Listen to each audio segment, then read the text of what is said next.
Hello everyone, welcome to the channel. This is Viren और आज हम बात करेंगे कि किस तरह से सीबीएसई ने अपना 30% सिलेबस चेंज कर दिया। तो बेसिकली आप लोगों के लिए बहुत बड़ी खुशखबरी है कि जो भी बच्चे 2020 से लेकर 2021 के बैच में, तो उनके लिए जो सिलेबस है वो 30% रिड्यूस हो गया। अब देखने वाली बात यह है कि क्या ये सेम चीज़ हमारी जेई मेंस और जो कॉम्पिटिटिव है उसमें भी ऐसा कुछ होता है। तो जी हाँ, वो भी थोड़ा बहुत अपना परसेंटेज रिड्यूस करेंगे ही करेंगे, जो कि आपका 9 से 12 का सिलेबस में जो 30% डिक्रीज़ हुआ है तो वो देखेंगे।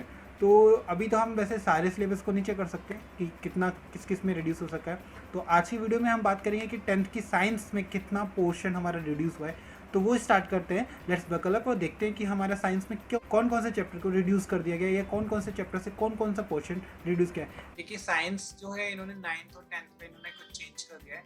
तो science plays an important role. ये स्टार्ट है जनरल इंस्ट्रक्शंस, तो उनकी वही है 5 मार्क्स तुम्हारे पीरियडिक टेस्ट के होने ही होने, और 5 मार्क्स तुम्हारे डाइवर्सिटी मैक्स होंगे। यानी कि इंटरनल असेसमेंट तो वैसे ही के वैसे ही है। 80 मार्क्स का पेपर होगा, 20 मार्क्स का वो होगा। प्रैक्टिकल सेम ही जा रहा है। अगर हम पहले 10th का देख लेते हैं।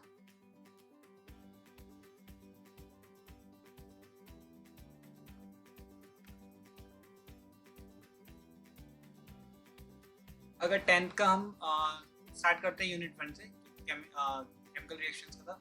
Chemical equation, balance chemical equation, application of a balanced chemical equation, types of chemical reaction, combination, decomposition, displacement, double displacement, precipitation, neutralisation, oxidation, reduction.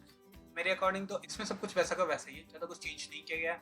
और हमने भी जो कवर किया हुआ था, तो हमने भी chemical equation, balance chemical equation को कर लिया, और स्टेप्स जो थे हमारे बैलेंस केमिकल वो हमने कर लिया है। तो अब हमारे टाइप्स ऑफ केमिकल रिएक्शंस है, तो ये हम अपने नेक्स्ट वीक से वीडियो स्टार्ट करने वाले हैं। फिर नेक्स्ट है आपका एसिड बेस एंड सॉल्ट। तो इसमें भी आपका H+ and OH negative ions का definitions, general properties, example, uses, pH scale के बारे में है, और preparation and uses of sodium hydroxide, bleaching powder, baking soda, washing powder, cluster of paraffin. इसमें भी सब कुछ वैसा का वैसा ही है। बात करें अगर मेटल और नॉन मेटल की, तो मेटल और नॉन मेटल में क्या है कि properties of metal and non metal, reactivity series formation and properties of organic compound. यानी कि इसमें थोड़ा सा सिलेबस आपका कम कर दिया गया है, क्योंकि अब नया सिलेबस में आपका प्रॉपर्टीज ऑफ मेटल है, नॉन मेटल और नॉन मेटल है, रिएक्टिव सीरीज है, और formation and properties of ionic compound है। तो काफी हद तक टॉपिक्स को काट दिया गया है। अगर देखिए कार्बन कंपाउंड्स को, तो कार्बन कंपाउंड्स में covalent bonding in carbon compounds है, वर्सेटाइल नेचर ऑफ कार्बन और होमोलोजियस सीरीज। यानी कि कार्बन कंपाउंड्स में बहुत हद तक काफी कुछ काट दिया, फंक्शनल ग्रुप्स काट दिया है आपका, IUPAC आई थिंक काट दिया है उन्होंने। तो आपका काफी पोर्शन आपका कार्बन कंपाउंड से उन्होंने काट दिया है, वो अब नहीं आ रहा है। तो कार्बन कंपाउंड से भी आपका सिलेबस काफी हद तक रिलीज है। वैसे तो ये मेरा फेवरेट चैप्टर है, और ये चैप्टर मुझे काफी पसंद है, तो इसमें काफी कुछ काट दिया है, तो चलो कोई बात नहीं, आगे देखेंगे। periodic classification of elements की बात करें, तो needs for classification, relatives of classification और different octava mandala, modern periodic table, gradient properties, valency, atomic, इसमें भी जहाँ तक है यहाँ का उतना ही है। अब देखते हैं second, the world of living, यानी कि बायोलॉजी का देखिएगा अगर, तो life process, life living being है, basic concept of nutrition, respiration, transfer and nutrition in plants and animal, वैसे ही है। रिप्रोडक्शन को अगर देखें, तो रिप्रोडक्शन में animal and plants, sexual reproductive health, need and method of family planning, save और HIV AIDS, child bearing in humans health है। हेरिडिटी में भी heredity, Mendel law of inheritance, इसमें भी मतलब आपका बायोलॉजी में भी काफी सारे चैप्टर काट दिए हैं। अगर तो आपके बायोलॉजी में सिर्फ वर्ल्ड लिविंग में, अगर आपके बायोलॉजी में सिर्फ लाइफ प्रोसेस, रिप्रोडक्शन और हेरिडिटी, यही 3 चैप्टर दिख रहे हैं। बाकी तो उन्होंने काफी कुछ काट ही दिया। अच्छा, अगर आप नेचुरल फिजिक्स में देखें, तो refraction of light by curve surface है, which is formed by spherical mirror, center of curvature, principal focus on image, refraction of light by spherical lens, image formed by spherical lens, lens formula, magnification power of lens, reflection of light through a prism, dispersion of dispersion, application in daily life। ये मतलब छोटे छोटे से points इन्होंने रखे हैं। Refraction में इन्होंने कुछ ज़्यादा चेंज नहीं किया है, बट इन्होंने पोर्शन होगा वही रखा है। अच्छा, अब ये देखते हैं इफेक्ट ऑफ करंट, ये हमने पोर्शन कंप्लीट कर लिया था, तो अब देखते हैं इन्होंने इनमें क्या चेंज किया हुआ है। तो electric current, potential difference, electric current, Ohm's law, resistivity factor on which resistance of conductor depends, series combination of resistor, parallel combination in daily life, heating effect of electrical, thank God इसमें जितना भी portion है हमने सब कुछ cover कर रखा है, और जितना मैंने डाला हुआ था वीडियो इलेक्ट्रिसिटी का पूरा कंप्लीट प्लेलिस्ट और जो भी नोट थे वो सारा कंप्लीट है, उसमें कोई चेंजेस नहीं है, सब कुछ वैसा का वैसा ही है।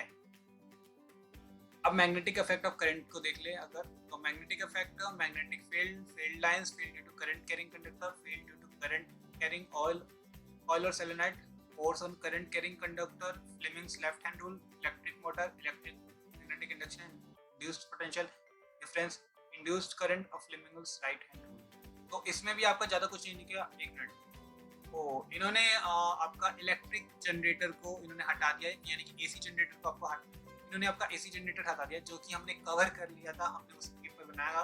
तो अब आपका एसी जनरेटर नहीं आ रहा है 2020 से 2021 में, उस पोर्शन में आपको ये पढ़ने की जरूरत नहीं है।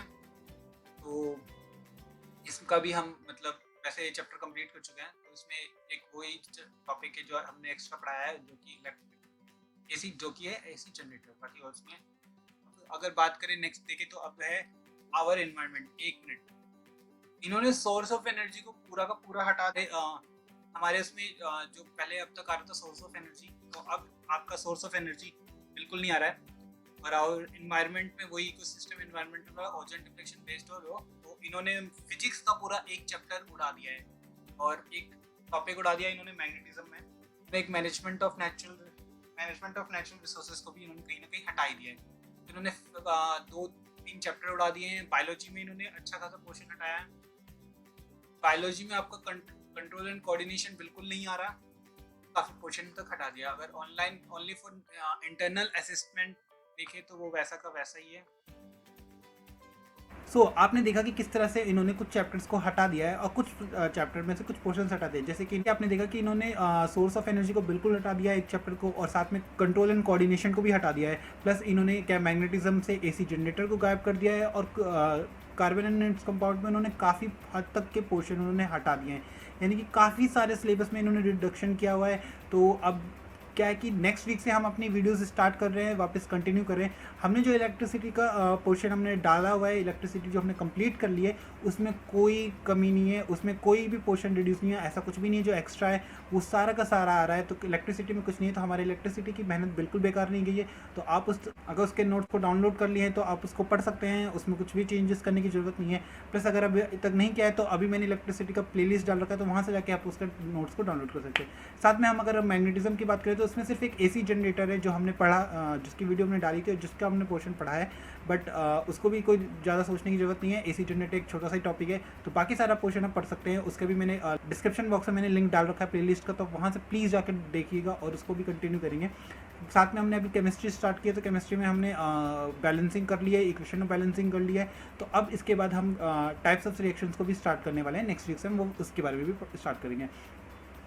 अगर आपको लगता है कि और भी किसी सब्जेक्ट्स के बारे में, अगर आपको सिलेबस के बारे में जानना है कि किसमें कितना हो गया है या किस में, तो आप कमेंट बॉक्स में कमेंट कर सकते हैं। साथ में आप हमारे फेसबुक पेज को वीरेंद्र नेडुगोर को ज्वाइन कर सकते हैं। मैं वहाँ पे सारे सिलेबस के बारे में सारा अपलोड कर दूँगा और सारा वहाँ पे आप जाके देख सकते हैं। और अगर कोई भी क्वेरी तो आप यहाँ कमेंट कीजिए। साथ में आप मुझे इंस्टा पे भी मैसेज कर सकते हैं, लिंक मैंने डिस्क्रिप्शन बॉक्स में डाल रखी है। आप कहीं भी फेसबुक पे, इंस्टा पे, या फिर आप हमारा टेलीग्राम ग्रुप ज्वाइन कर सकते हैं। अगर अभी तक आपने हमारा चैनल सब्सक्राइब नहीं किया तो प्लीज़ सब्सक्राइब कर लीजिए। हम 10th का पूरा मैथ्स से साइंस देख रहे हैं, और रिसेंटली मैंने डिसाइड किया कि नेक्स्ट वीक से हम 12th के मैथ्स के बारे में भी बात करेंगे। तो अगर आप तक चैनल सब्सक्राइब नहीं किया तो प्लीज़ सब्सक्राइब कर लीजिए।